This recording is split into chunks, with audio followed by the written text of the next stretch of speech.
বিএনপির মহাসচিব মির্জা ফখরুল ইসলাম আলমগীর বলেছেন, আমরা যদি এবারও গণতন্ত্র পুনরুদ্ধারের এই সুযোগ হারাই তাহলে বাংলাদেশ বহু বছর পিছিয়ে যাবে। তিনি বলেন, প্রতিবার আন্দোলনে মানুষ প্রাণ দেয়, সুযোগ তৈরি হয়, কিন্তু দায়িত্বহীনতার কারণে সেই সুযোগ নষ্ট হয়ে যায়। এটা আর হওয়া চলবে না।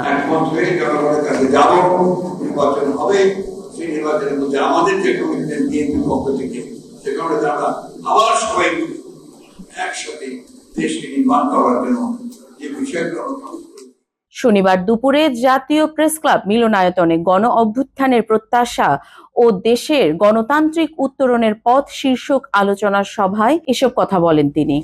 যে 1971 সালে পূর্বে যে নির্বাচন হয়েছিল 70, সেই 70 নির্বাচনকে অনেকে মনে করে আওয়ামী লীগের ভিক্টরি। আমি ভিন্নভাবে ভাবি, আমি কিন্তু ভিক্টরি অফ দ্য পিপল যারা পাকিস্তানের শাসন থেকে বেরিয়ে আসতে চেয়েছে। অনুষ্ঠানের আয়োজক ছিল গণতন্ত্র মঞ্চ।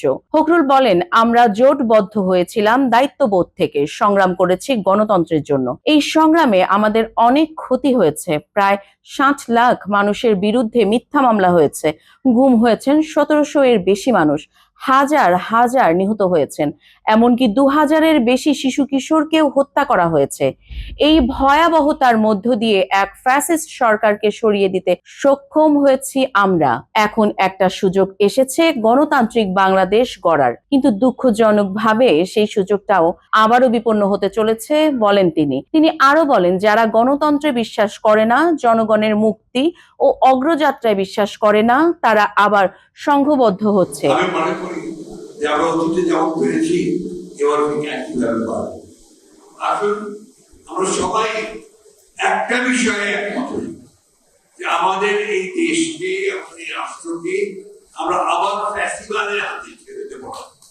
আমরা হত্যা, গুম, দমন সবকিছুই বেড়ে যাচ্ছে। এটা আমাদের দায়িত্বশীল রাজনৈতিক কর্মীদের গভীরভাবে উদ্বিগ্ন করে। সরকারের প্রতি আহ্বান জানিয়ে বিএনপি মহাসচিব বলেন, দয়া করে কাল বিলম্ব করবেন না। এই সংকটের সমাধান 3টি বিষয়ের মধ্যে নিহিত: সংস্কার, সনদ ও নির্বাচন। দ্রুত একটি গ্রহণযোগ্য রূপরেখা দিন, যাতে সবাই একমত হয়ে নির্বাচনের মাধ্যমে এগিয়ে যেতে পারি। ফখরুল বলেন, আমরা কোনো বিপ্লবী দল না, আমরা জনগণকে নিয়ে নির্বাচন করে ক্ষমতায় যেতে চাই। গণতান্ত্রিক রাষ্ট্র প্রতিষ্ঠা করাই আমাদের লক্ষ্য। তথ্য ও চিত্র নিজস্ব প্রতিবেদক এস জামান চৌধুরী, দৃষ্টিকাজী, বাংলাদেশ নিউজ টুডে। গণতান্ত্রিক রাজনীতি